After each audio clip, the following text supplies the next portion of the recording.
Perfeito.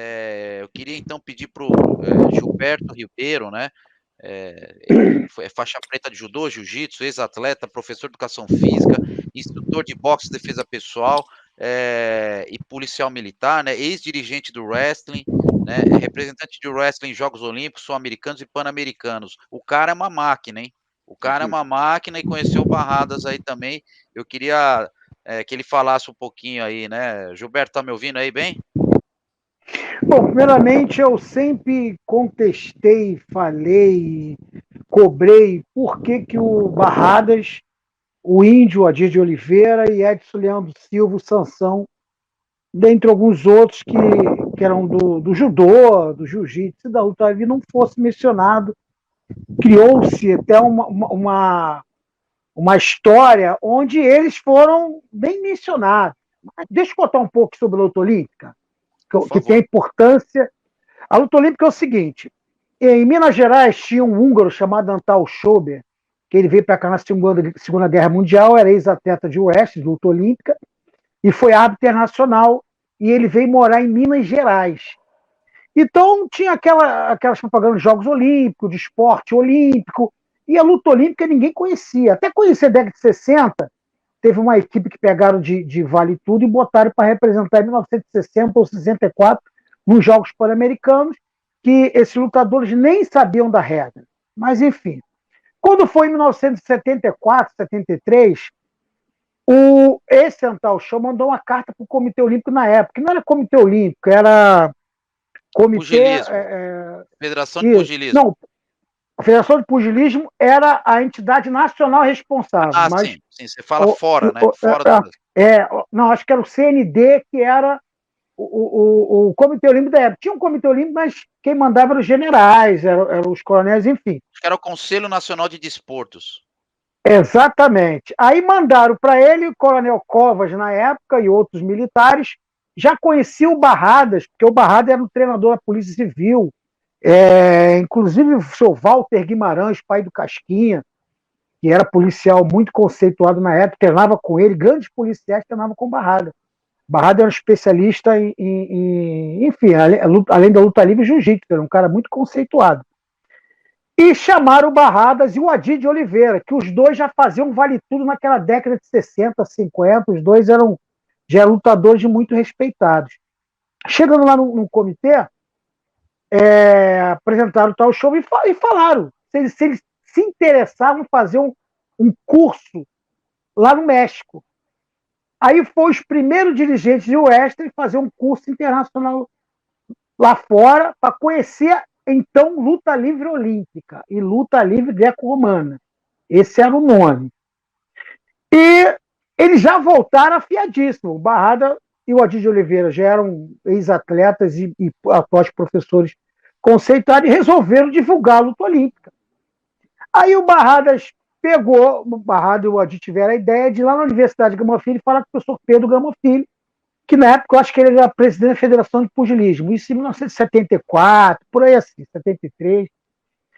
E chegando lá, o professor Pedro Gama Filho recebeu e falou que tinha uma equipe de judô que estava investindo na equipe de judô. E tinha um excelente atleta chamado Edson Leandro Silva, o Sansão.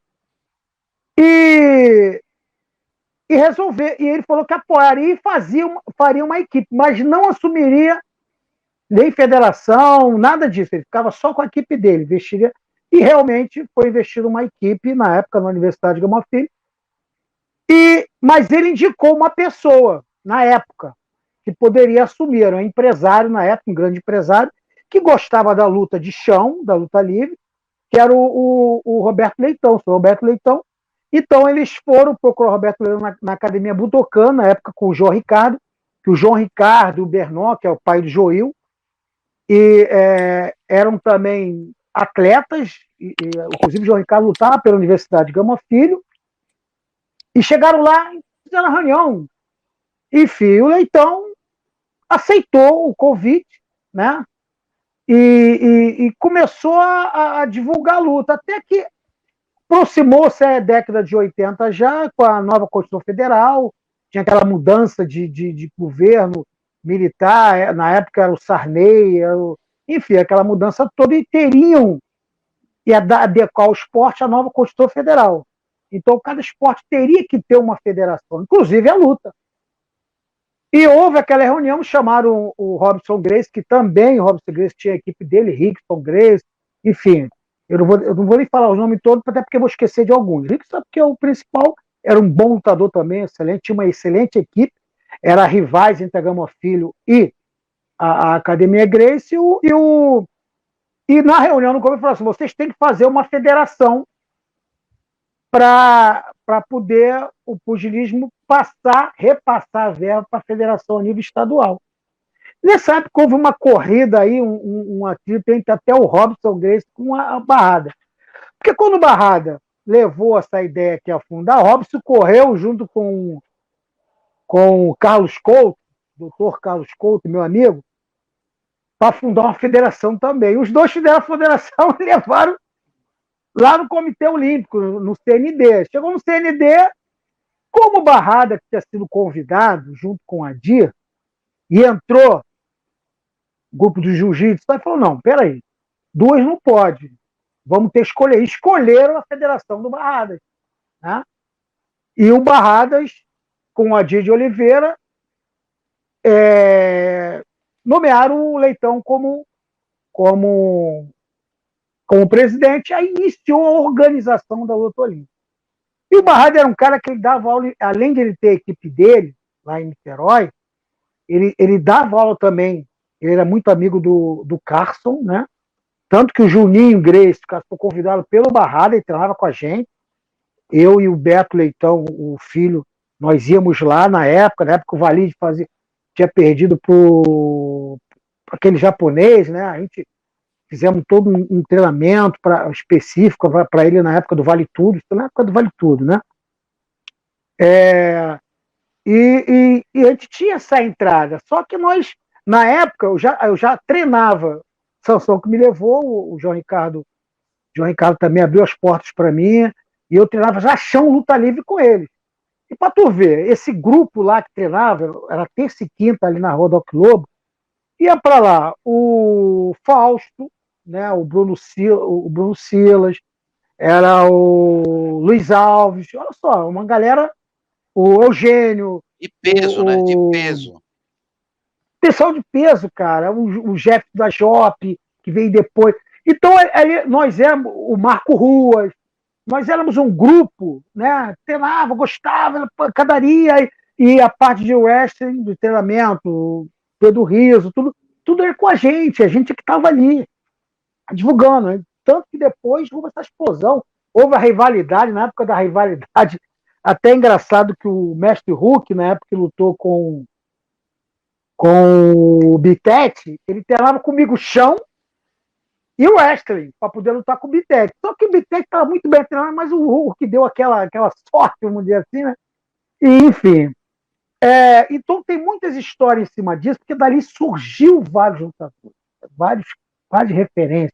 O Duarte, Agora, Denilson. Gilberto, eu queria que você falasse um pouquinho, você me falou pelo telefone hoje sobre aquelas questões do Barradas, né? O que pontualmente o Barradas fez para o pessoal entender realmente a importância do Barradas, né? Como Então, você falou, ele organizou esse time de luta olímpica, né? Ele era um e dos treinou técnicos, treinou isso, já em 77 já treinou tinha todos. essa equipe, né? Em 80 ele era como treinador, depois como você falou, ele era treinador também lá no Sírio-Libanês, depois na Gama Filho, né? Exatamente.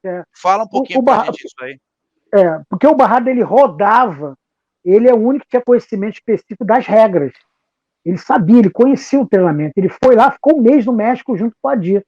A Dir de um lado, ele do outro.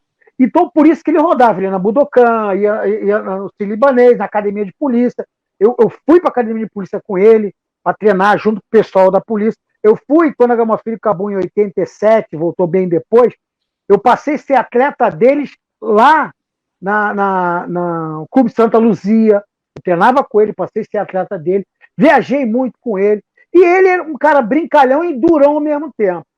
Eu lembro de uma situação que nós estávamos, acho que é na Bahia, foi em 1980 isso, um campeonato brasileiro, e o Barrada queria que eu lutasse o livre greco.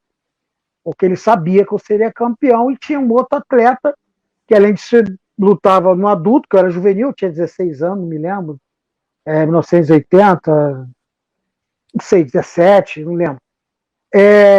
A Barrada botou o pé firme e teve discussões, brigas por causa disso.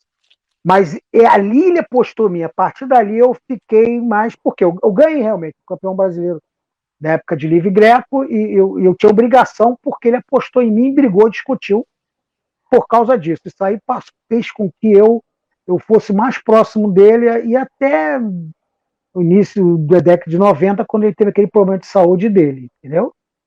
E como você falou, ele atuava como técnico, né?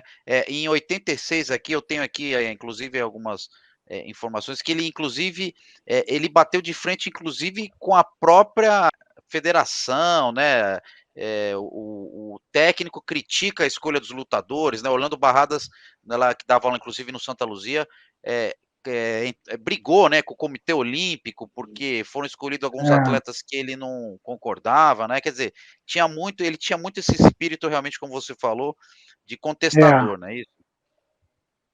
E ele sabia que a escolha era política na época. Isso aí desanimou muitos atletas bons, e criou aí um racha. Tanto que teve uma época que ele se isolou, e nós também se isolamos, ficou só um grupo, aquele grupo de, não vou citar nome, mas um grupo, por ter condições financeiras melhores, sendo a Zona Sul, eles tomaram conta. E o Barrada começou com a briga do Barrada, que o Barrada achava absurdo todo mundo treinando, pessoas treinando, e atletas novos entravam já com patrocínio para viajar para fora, né? Mas por que os atletas que são várias vezes campeão brasileiro... Tá, não, por exemplo, fui campeão 17 vezes brasileiro, e nessa época eu não tinha o privilégio de estar viajando. Tinha outros atletas excelentes, eu posso citar aqui o Laerte Barcelos, por exemplo.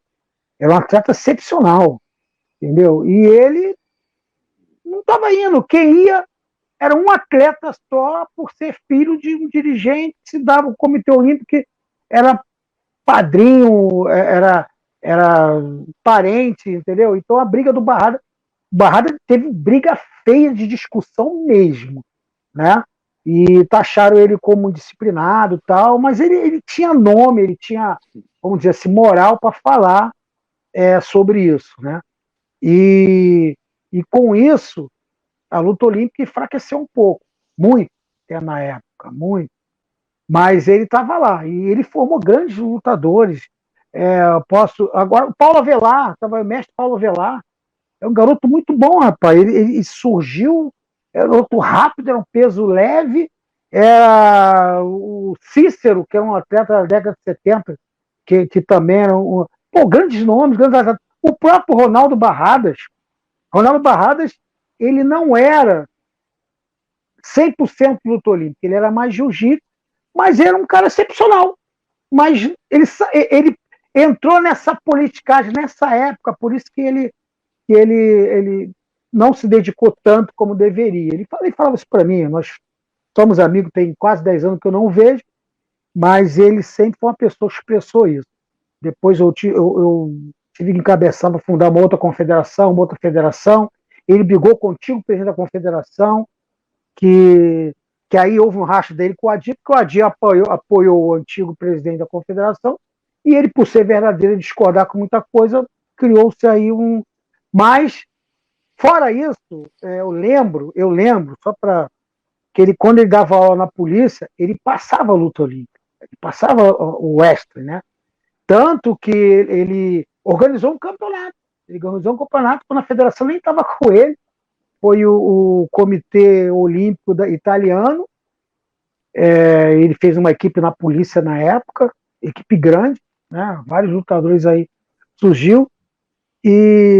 Mas assim, porque ele gostava. Eu lembro também quando tinha treinamento de vale tudo na academia do João Ricardo, na Budokan, ele chegava na hora, participava, instruía, o João Ricardo é uma pessoa super, né, super flexível, também sabia muito, e com isso, com tudo isso que ele fez, que eu testemunhei, muitos outros testemunharam, eu não sei por que foi tomado o conhecimento público do que ele trouxe não só para o judô, que ele também era do judô, mas do jiu-jitsu e da luta olímpica. Eu, particularmente, meu testemunho é de agradecer muito ele. Fala pessoal, meu nome é Fábio Kiyotakawa, sou professor de jiu-jitsu, pesquisador da história do jiu-jitsu Vale Tudo MMA e também dirigi vários documentários sobre esse tema. Estou aqui para convidar vocês para participar do meu curso da história do jiu-jitsu e MMA. Você que é fã de artes marciais, é praticante e acha que é muito mais importante os aspectos filosóficos de transformação que a arte marcial pode trazer, esse curso é ideal para você. Entre em contato que eu tenho certeza que esse curso vai ajudar você a se transformar num artista marcial muito mais completo.